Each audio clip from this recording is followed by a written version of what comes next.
It's time for the Brouhaha Sports Show. Brouhaha Sports with award-winning sports writer Dale McKee and co-host Marshall Wood. Talking sports with the legends of the game and famous sports personalities. Brouhaha! Now to Marshall and Dale with tonight's guest. Good evening, everyone, and welcome to the Brouhaha. Marshall Wood sitting here with my partner in Brouhaha crime, Dale McKee. Happy day after 4th of July. What a great weekend, Dale. It was a good weekend, wasn't it? It was. Got to eat some key lime pie. Got to listen to a bunch of fireworks go off all hours of the night, that kind of stuff. For an old guy who likes to go to bed about 7:30 in the evening. Oh, yeah. I guess the highlight of it was watching Joey Chestnut win another hot dog championship. That was my highlight of the weekend. How in the world do they do that? It makes me sick watching it. Very slowly. Yeah. Oh, wait. Well, listen, there was some big football going on this week. I'm reading about your sideline view, a couple of things in your sideline view, and I really enjoy that. I know you got a bunch of folks that follow you there. You made mention of the contract extension for Mike Leach, the head football coach of Mississippi State Bulldogs. That was, I don't know how many Mississippi State football coaches in their history have got an extension after being 0-2 against Ole Miss. That's just my thoughts. I don't know. I guess they like him. Well, he's likable, the old mad scientist. Hey, you remember we had a man on last year, Mississippi State expert, and he said, hey, when they hired Mike Leach now, you hire a certain type of coach here, he's going to bring a different type of talent to Starkville than you've had before. So you have to kind of, if you kind of, run him off in 3 or 4 years, you got a whole new rebuilding process because you may have a coach with a different theory about what kind of athletes to bring in. Well, that's a really big deal. You mentioned that, Dale, and that doesn't surprise me one bit. But if you think about it, you do. There's so many different philosophies, offensively and defensively, that require different skill sets. Mm-hmm. And you're talking about if you recruit for 2 or 3, 4 years for one type of skill set, and just like you said, man, that's a big deal because then you're looking at another 2 or 3. If you change, you're buying into a system. Mississippi State has bought into this Leach system, I guess we could say. Yeah, because your offensive linemen in his offense probably have to be a little bit more up tempo than, say, a team that likes to rush the ball. Your running backs, they're going to have to be pass catchers instead of runners, as far as a running back. Yeah. And they're going to have to be able to run in open space. And so, it is a lot different, We talk about the different philosophies, and you talk about Mike Leach's offense. You talk about how it's spread out, throw. But anyway, you come around, you look around the country, look at what Alabama's done throwing the ball. You look at Ole Miss throwing the ball. So, really, what makes what Leach does different? Well, I think Ole Miss and Alabama run the ball a lot more. Yeah. Than Leach does. As far as, look at all the running backs Ole Miss had last year, and what they did. And Alabama's always got one bell cow back there that can bulldoze his way, through it. So I think that's important, especially when you come into a short yardage situation.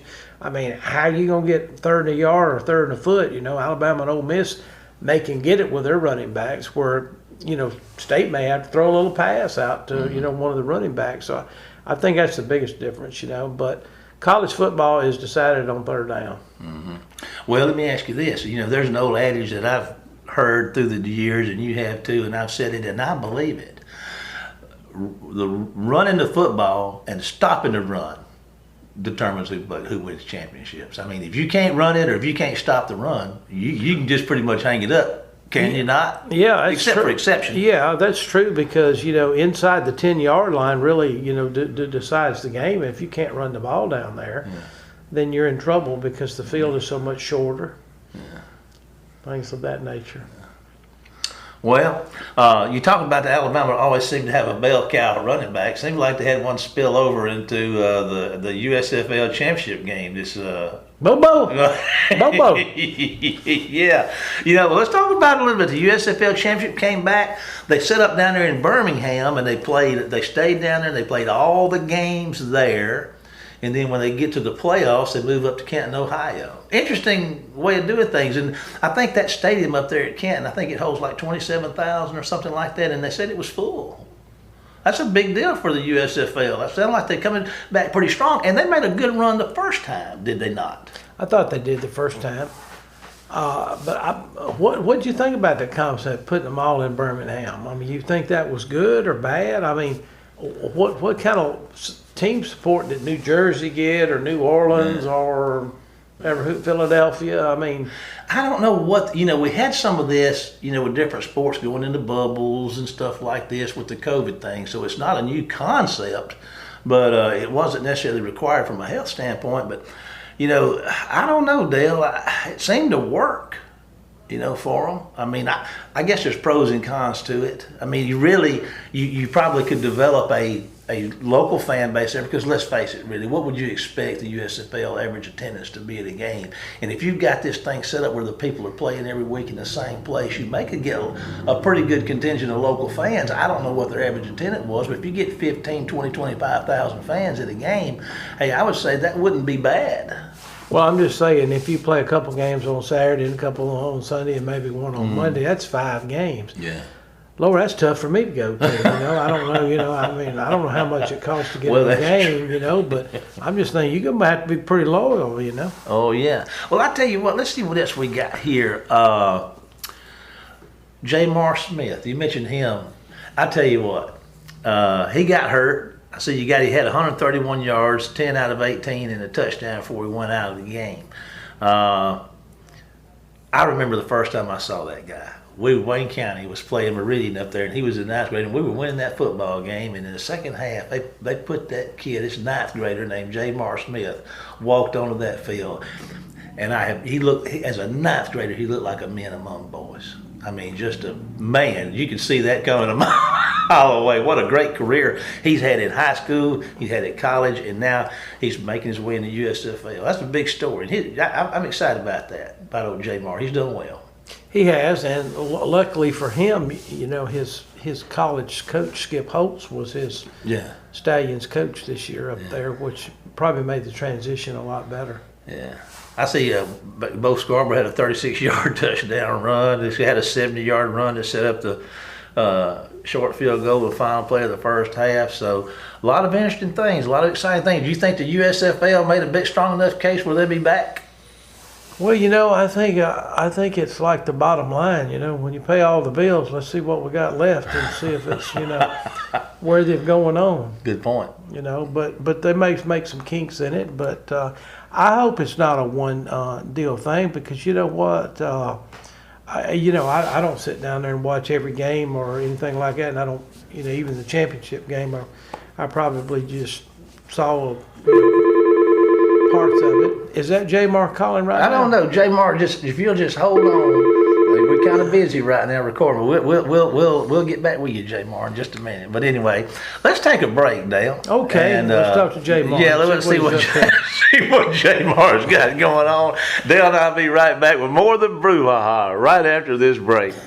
Phillips Building Supply in Laurel, your hometown building supply store since 1954. We are locally owned and pride ourselves on helping our customers find exactly what they need. From foundations to roofs to doors and windows, Phillips has it. For tools, hardware, lumber, and plywood, visit Phillips Building Supply.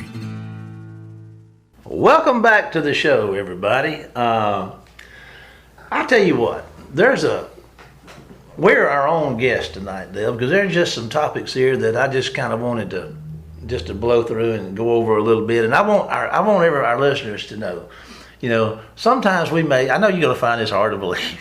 I am. Sometimes we may talk about a little bit, me in particular, some things really don't know a whole lot about. But let's just say we're going to talk about some of these topics to where our listeners, we want to stimulate your interest in the topic so that you can go out there and do what can't be done, like this thing in Eastbound and Down. You got a long way to go, got a lot of information to get, Eastbound and Down, let's get her done. So anyway, one of the things I want to talk about is I'm gonna go back to the NIL to start with. Oh man, NIL. I'm just gonna do one quick NIL volley, and then we're gonna back up and get. But I was really interested, with this recruiting deal with the NIL and with the battle between Nick Saban and Jimbo Fisher. Okay, we saw an article come out sometime into the first year. Texas A&M had $30 million invested in their recruiting class. Then Nick Saban a month or two later says something about it. Jimbo gets mad and all this kind of stuff. Well, I don't know if you're aware of this, Dale, but this past weekend there was some recruits on campus at Texas A&M, and one of the Texas A&M staffers was walking around showing the recruits Kyle Field. That's where the Aggies play, home of the 12th man. And I don't know if you saw this or not, but one of the recruits had a cell phone on and was recording, and the Texas A&M staffer pointed up to the skyboxes and said, "Okay, guys, those people sitting in them boxes, we're going to be paying y'all lots of money if y'all sign to play at Texas A&M." Did you see that? I kind of glanced over it in the column. I didn't really read it because, a lot of this news out there, I'm leery if it's fake or not, But you think about that. Jimbo has a meltdown. He assaults, the unassailable, and Nick Saban. Nick says, "Okay, I'm sorry." And the next thing you know, I wonder if Nick had a recruit in there videoing that whole thing, saying, "Get you some of that, Jimbo." I mean, and it's funny. Jimbo hadn't said a word about that. Do you think there's a little poetic justice in there at all, or what do you think about that? Yeah, I think we talked about it when it first came out. Saban's too smart a guy to just throw something out there. He knows something. You know what I'm talking about?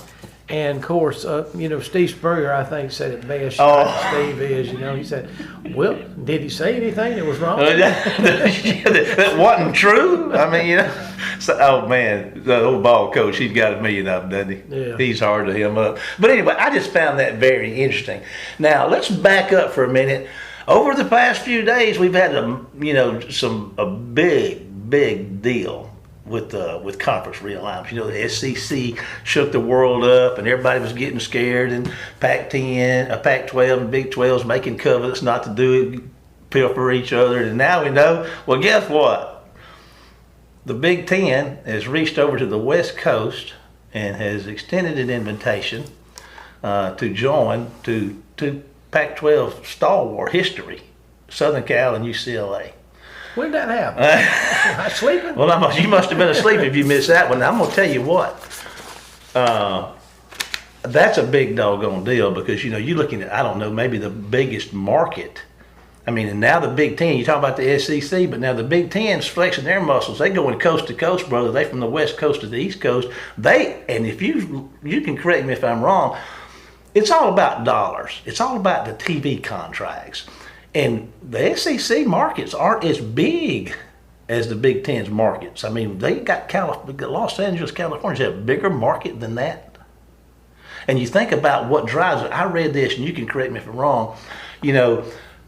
Right now, they're renegotiating these contracts. The Big Ten is renegotiating television contracts. I think they've been getting around $30 to $50 million a school. Less than that, I think, in the Big Ten. It might have been in the 30s from their television contracts. SEC, I think, is around 50 or 55,000. No, million. Million, right, million. Pardon me, folks, I don't think in terms of millions. I think in terms of hundreds and thousands. But anyway, millions. They say with the new television contract that the Big Ten is going to get, you're going to be looking at probably 80 million to $1 billion. No, 100 million. 100 million. Yeah. 100 million per school. Whew, that's a lot of money. Well, they even said, now, I read something, I don't know if this is accurate or not, but they're actually going to give, supposedly, USC and UCLA an extra cut because of all the travel they're going to have to do for their, what they call Olympic sports, minor sports, and things like that. But the mammoth of it is just unbelievable to me that you can go from coast to coast. And, I mean, LA and them, the closest Big Ten school would be Nebraska. Now, that's a long way. But I'm hearing reports. I don't take a lot of them serious because I know everybody's trying to get in the Big Ten and SEC this week. Mm-hmm. Every athlete in America would love to have that call, But in saying that, I saw something yesterday that Utah might be a good league member for the SEC, and I'm thinking, what's Utah got in common except if you look at the SEC campuses? Yeah. Is there any of them in a big city? No.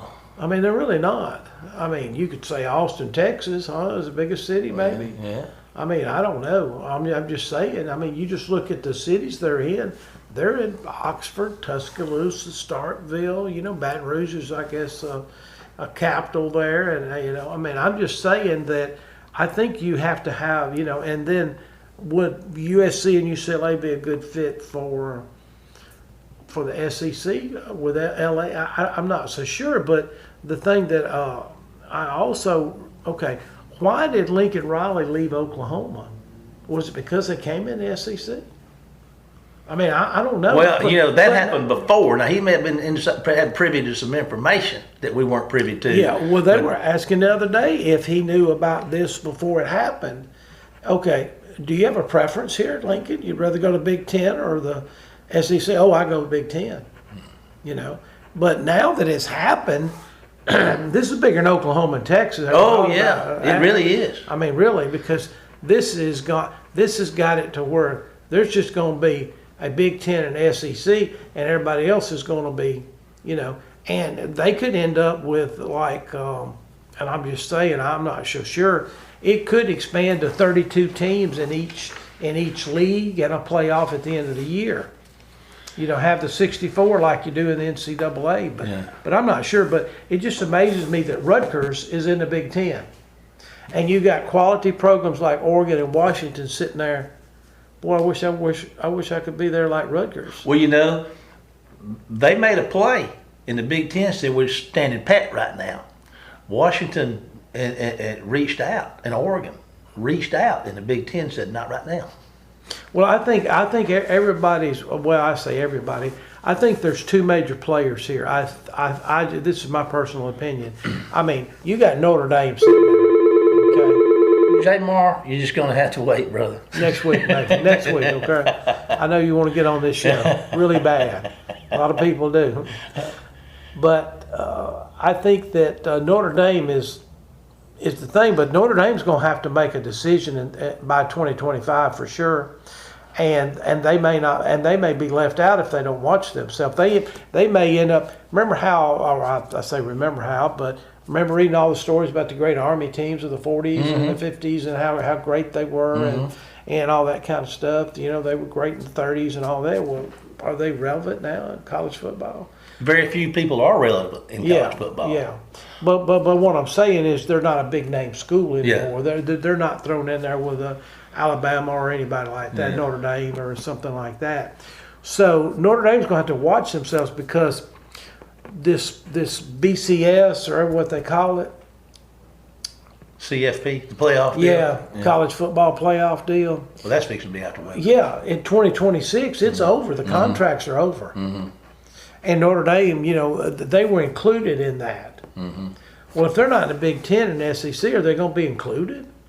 What I'm understanding, and you're addressing this, what I see is that there is the consensus of opinion. There is a push for two super conferences with anywhere from 20 to 25 teams per conference. And when you talk about playing for an NCAA, forget the NCAA. That's a whole nother. They're non-existent. But anyway, if you're going to play for a championship in football, if you're not in one of those two conferences, you're not going to get a chance. It's going to do away. It's going to come down to two conferences. The NCAA is going to be out of the picture, and there's going to be two conferences that run athletics. All right, now in the United States. So last year, do you remember the Big Ten, the ACC, and the Atlantic Coast that's got Clemson and all them in there? Yeah. The Big Ten and the Pac-10 made a pact. Yeah, I'm kind of alluded to that earlier. Yeah. We're not going to do that. Yeah, we're going to handshake on it, and Hey, I'm sorry. But We got you 2 bell cows. yeah, I mean, they reached out to us. What are we supposed to say, you know? I mean, people beat up on the SEC last year, but don't you think Oklahoma and Texas just said, hey, we need to, go somewhere else, you know? And I think that some of these ADs are ahead of the curve, and I think some of them, some of them been about. I mean, you look down there at like at a Southern Miss or Memphis or Tulane. How are they going to end up in all this? They're out. I mean, there could be even more movement in that, even though Southern Miss is in the Sun Belt for the next couple of years.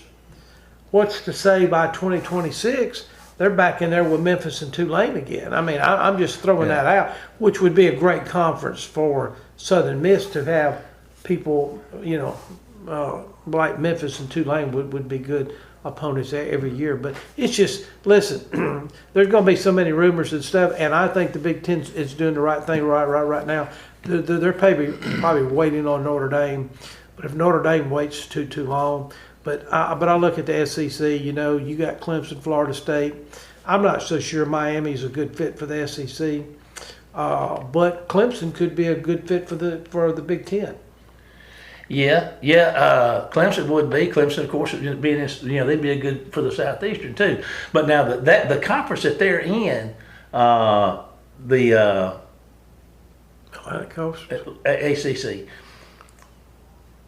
They've got some kind of special deal written up through 36, and I'm not. I've got so many articles saved on my phone I can't even find it. But now they can't just jump. I mean, they got their conference came up with a very detailed regulation specifying who can get out, when, and how.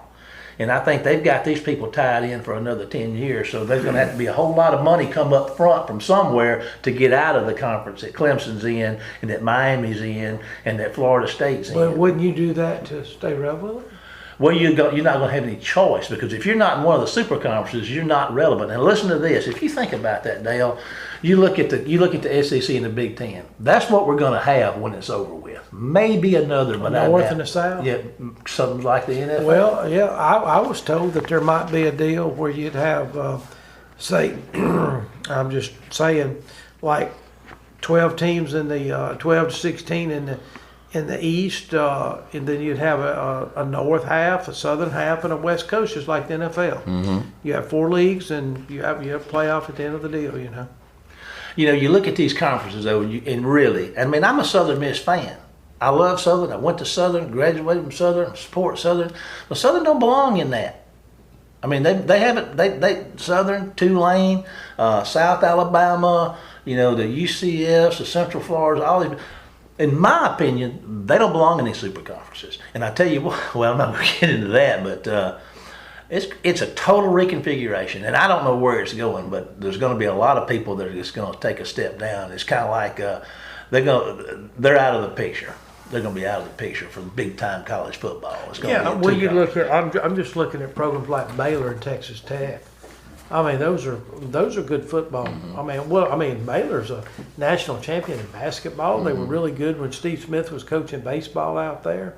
Their football team has been kind of on a little roller coaster, but they're getting back. They won the Sugar Bowl last year.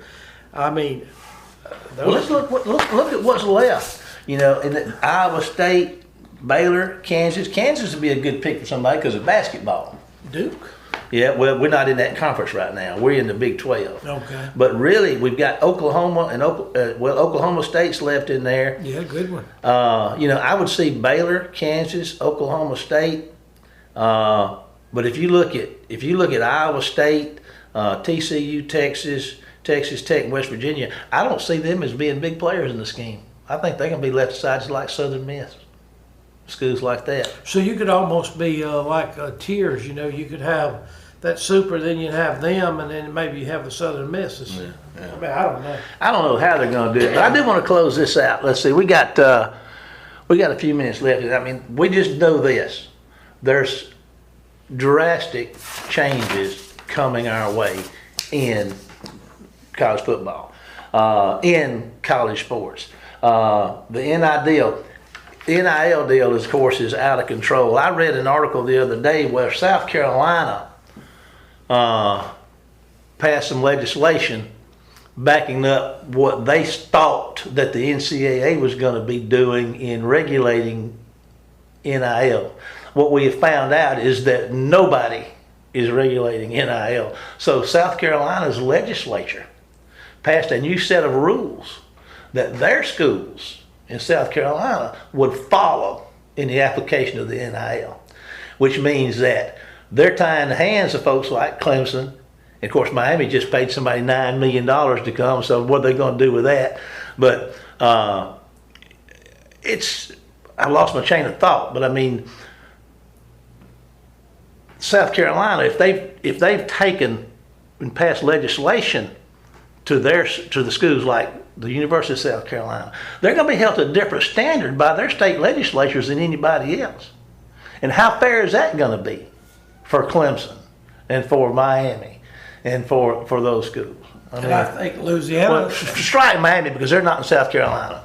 They're not in South Carolina. Yeah, but I think Louisiana's legislature passed a law that was, you got a free checkbook basically. Yeah. You know? That's what they need to do because that's what's happening.